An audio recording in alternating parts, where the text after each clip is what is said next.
All right, siding to ground clearance. There's a big one too that you can do yourself. If you're a homeowner, you can fix this yourself. If the dirt on the soil next to your building, your house, is touching the wall, it's too high. Unless it's a really old building where the stucco goes all the way into the dirt, because that's how they built them back then. The best thing you can do is slope it away. Yeah. Just regrade the dirt. So here's your house. It's going this way, sloping it away.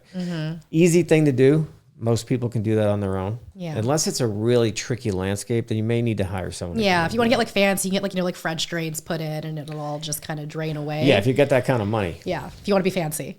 If you're standing on your wallet while you're listening to this podcast, maybe you can have the French drains put in.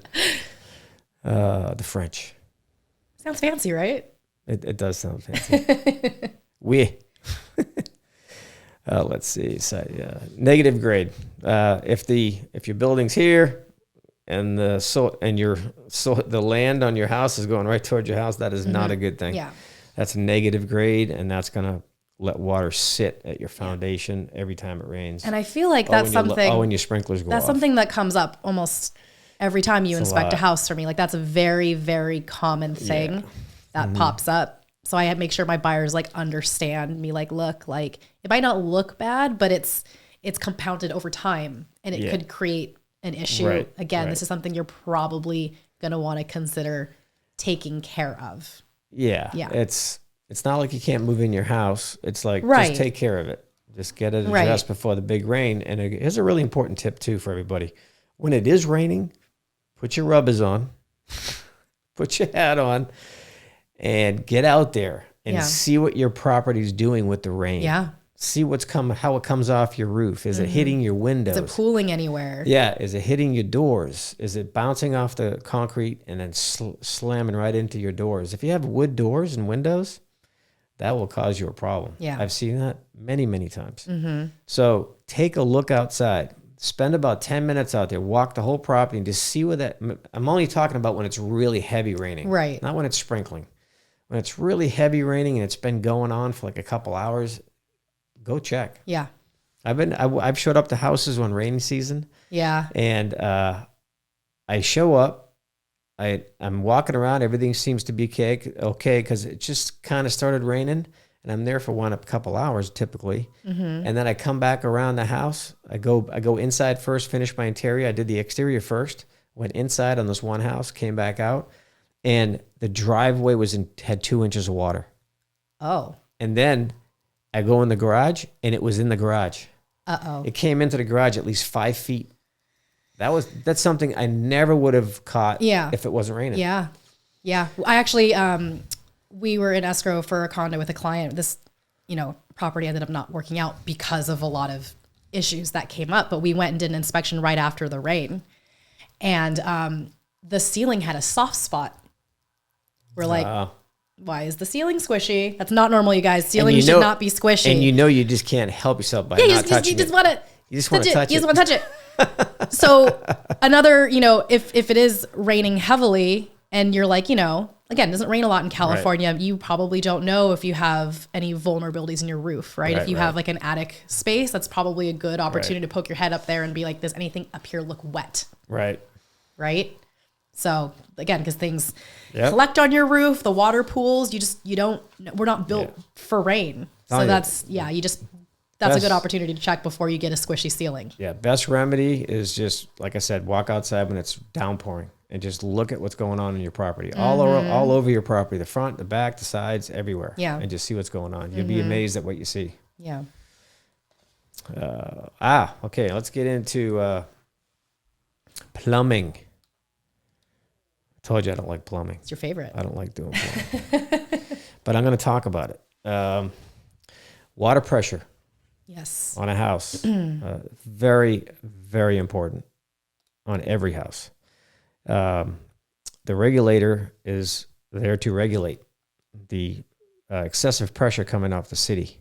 Yeah. City connection. So the regulators themselves on most residential homes is set. The setting on the actual unit is labeled as 25 to 75 max PSI. Mm-hmm. So that's how I determine when it's doing good and when it's not. Right. So, and when I'm inspecting, I'm looking for anything at 75 or over. I call it out. It may be time to replace this. Now, some people push back, like that listing agent who's just in denial, cannot believe that the house she's trying to sell has high water pressure. That to me, I got to tell you, that kills me. Let's call a spade, guys. It's okay. It's all fixable. I'm just like, really? Are you pushing back that hard because I said the water pressure was high? That's what I get at work. It's crazy. Yeah. I'm like, wait, what planet are you from? Yeah. You know, it's like, so what? You just replace it. Yeah. A lot of people think, oh, no, you can just adjust it. Are you a plumber? Yeah. No. You're not a plumber. No. I guarantee you the person who said that's not a plumber. Yeah. Is it possible? Yeah. But typically they're designed to be adjusted when you put them in. Yeah. They're not meant to be adjusted. If they're really old and you try to adjust it, you're probably going to break it. You're going to make it worse. Yeah. Probably going to make it worse. So I had a plumber on, Robert Dell Plumbing. I think you might know Robert. I think I might have referred you to him. Maybe. Anyway, we talked about that. And I'm going to reiterate what he said. And he said, you know, typically adjusting them is going to make it worse. Yeah.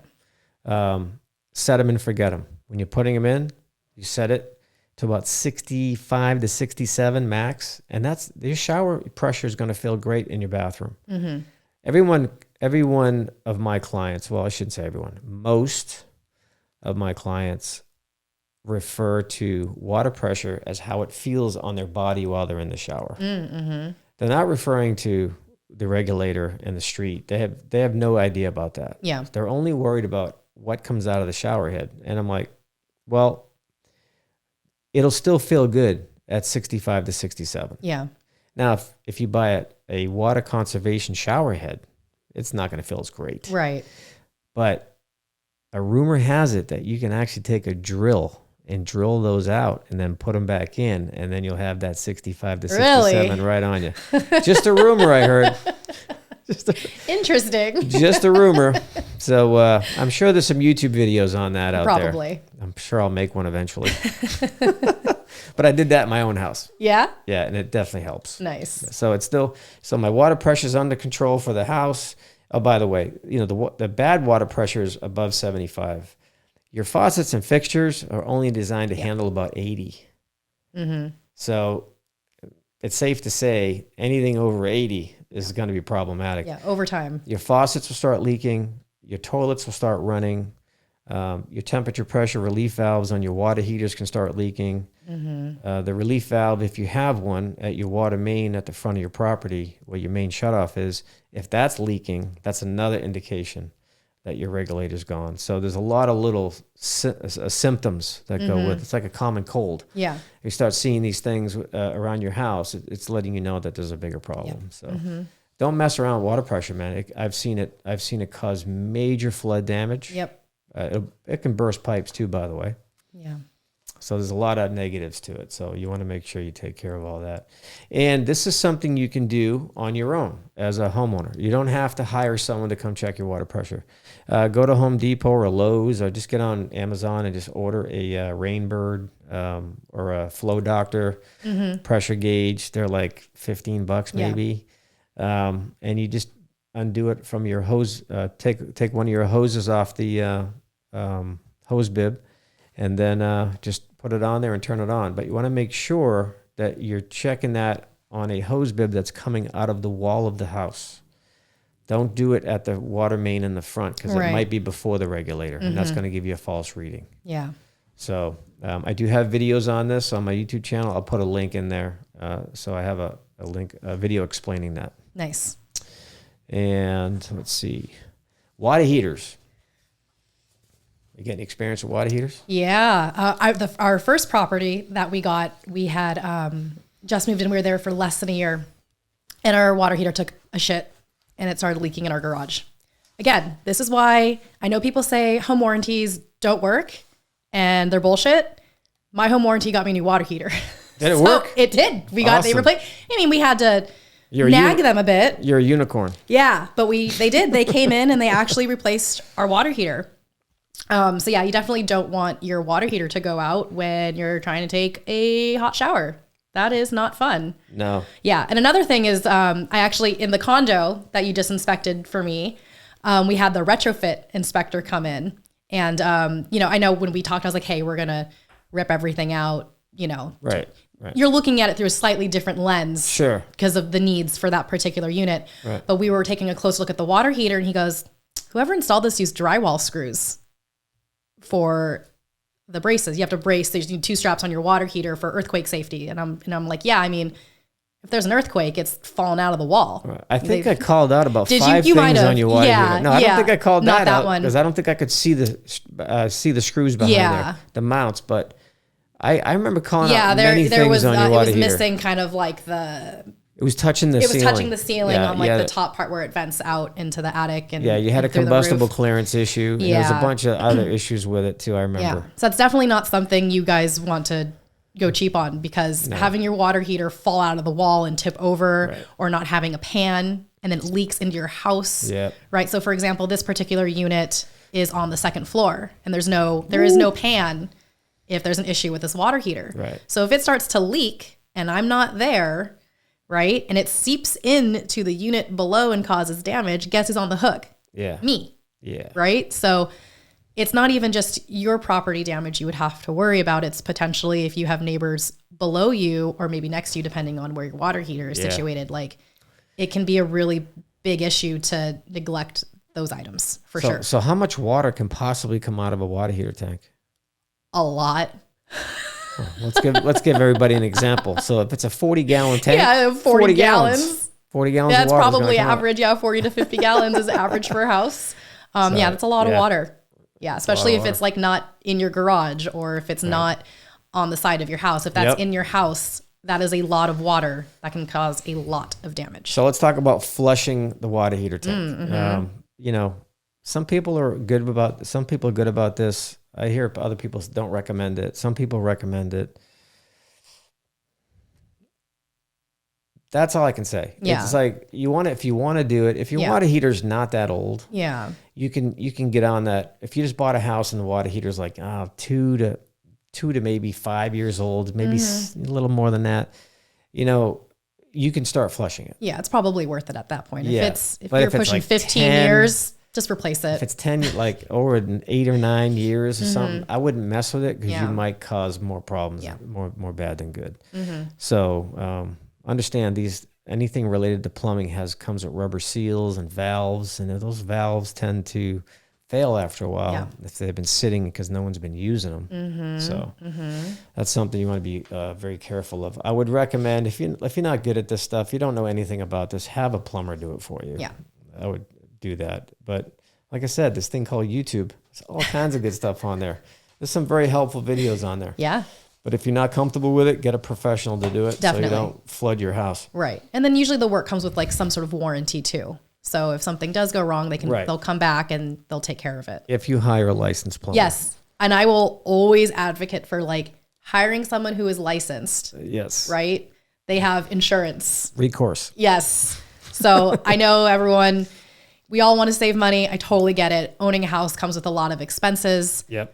But you will spend more money over time putting Band-Aids on things than just doing it correctly.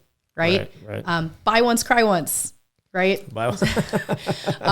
Otherwise, you have to bring them back, or it can cause another issue. And there's a domino effect of one maybe bad call. Right. Right. It's probably worth it. You are investing in your own house. It is worth to protect your investment. Take good care of it. Yeah. Take good care of it. Right. Don't forget, always go back to the day you were trying to close escrow. Always go back to that day when you're thinking about fixing something in your house. Man, I fought so hard for that escrow. I outbid everybody. Yeah. I took every cent and every dollar under my mattress and put it into this and emptied all my change jars. Yeah. I did everything to get this house. Yeah. I sold 2 of my cars to get this house. Always remember that when it comes to having to take care of that house that you fought for. Yeah. That's a really good way of looking at it. Yeah. It's like, you know what? I need to take care of this place. Because don't forget, you might sell it someday. Exactly. And somebody, who really gives a shit is going to be like, you know what? This guy really takes care of his house. I'm going to buy it from you. Yeah. Yeah. If you don't take care of it, they're going to walk in, oh, this place needs a ton of work. Yeah. And then that's where you start to see price reductions or requests for credits or repairs and things like that. So either way, at some point, right, you're going to pay for it. Right. You know what I mean? So that brings up another off topic real quick. What's the value of a home inspection report? So it's invaluable. So what is an average standard credit on any house? So it depends on like what you're asking a credit for, right? So one of the conversations that I have with my buyers is, let's say, for example, something comes up on the inspection report, like the water heater needs to be replaced. It's busted, you know? Right. And let's say maybe you have some like flashing issues and some like minor plumbing things, and the heater, right? Well, like the heater is, depending on your loan type and how good of a mood your appraiser is in, that's going to have to be fixed, right? If the appraiser sees a red tag, they're typically going to like halt your loan. We'll keep that one separate. I usually get quotes, right? I like to be data informed. I do not pull numbers out of my ass and ask a seller, be like, hey, like we want $50,000 because that's the number that feels good for us. Like they're going to be like, go kick rocks. It doesn't work that way. So you sat down and 50,000 felt good. Yeah. Right. Like, how did you come to that number? It's like, well, that's just like what we want. And I'm like, cool. The seller is not going to go for that. So let's take a step back and like, let's get some quotes. Let's get some data. Yeah. Right. So let's say whatever those items are, it adds up to like $10,000. Right. So I go, okay, let's prioritize the things that those need to be fixed or like we're willing to deal with it or whatever. And you just ask, but it's never going to be like a 1-to-1. Like, you know what I mean? If I'm like, it's going to cost me $10,000, seller, you owe me $10,000. They're probably not, right? So They're going to meet somewhere in the middle. My question to you is, do you have like an average? Is An like average? $5,000, $10,000? I mean, I've seen some for like $5,000. I've gotten $8,000. Yeah. Okay. I mean, it just kind of, again, it just about an average. Yeah. Yeah, I'd say probably between, I mean, also depending on the market too. Yeah. Right. So if you're looking at 2021, right? And Zero. there's a line of 20 buyers behind you waiting for you to fall out of escrow, and you go in. I'm sorry. Did you say credit? Yeah, and you go in and you're like, hey, like I want $15,000 to fix these things. The seller's going to be like, cool, like you can go ahead and walk. I have someone waiting. This is what you're going to hear. Yeah. Yeah. Crickets. Yeah. Exactly. Right. So it's definitely kind of dependent on like what's going on. Right now, the market is not as hot. Right? Sellers are probably a little more motivated to work with buyers to get the deal done because, you know, interest rates are high. It costs more money to borrow money, you know? Yeah. So there's less people in the market. Wait, hang on. Let's think about that for a second. It costs money to borrow money. Yeah. Isn't that crazy? Yeah, it is. Right? Something wrong with that sentence. I mean, and also, you know, and it is kind of like another sidebar, you know, because a lot of people are like waiting for that market crash. Right? Or they're waiting for interest rates to go down. I've been hearing that for the past 4 years. I'm right. I worked with people that wanted to buy in 2018, 2019. They're like, you know what? I'm going to wait. And then 2020 and 2021 happened. Right. And they are completely priced out. Right? So timing the market is not advisable. Just do what makes sense for you when it makes sense for you. Focus on what your monthly payment is and what you can afford. Right. But typically when interest rates go down, prices go up because it brings in more competition, right? So again, it's just that was a sidebar. Gotcha. That's probably the most common question I get right now. I didn't mean to get you going. I didn't mean to get you going. But right now it's a great time. If something pops up, there's a high chance that the seller is going to agree to some sort of credit. Right. And I always recommend to my clients, like, ask for a credit over the repair if that's something you're comfortable with. And the reason for that is you then have control of who you hire. And like you can price it out. Yeah. You can bring in a licensed professional. If you ask a seller, hey, I just need you to fix this for me, and you don't specify with a licensed contractor, right, they can bring in whoever they want, make it look pretty just long enough to close escrow. And you're like, cool, it works. And then you get in there and you're like, oh, like that was a half-assed job. But they technically did what they said they do because there's no guarantee on the quality of that. Yeah. So it's a little more work for you guys, but asking for the credit really benefits you. I'm 100% Yeah. there with you. I've always told customers that if they really wanted my opinion, I'm like, you're better off getting it fixed yourself. Yeah, do it yourself. Because you're going to make sure they do it right. Yep. And the other person's just trying to get you satisfied. They want to close on. the deal. Yeah, they want to move on. They already found another house.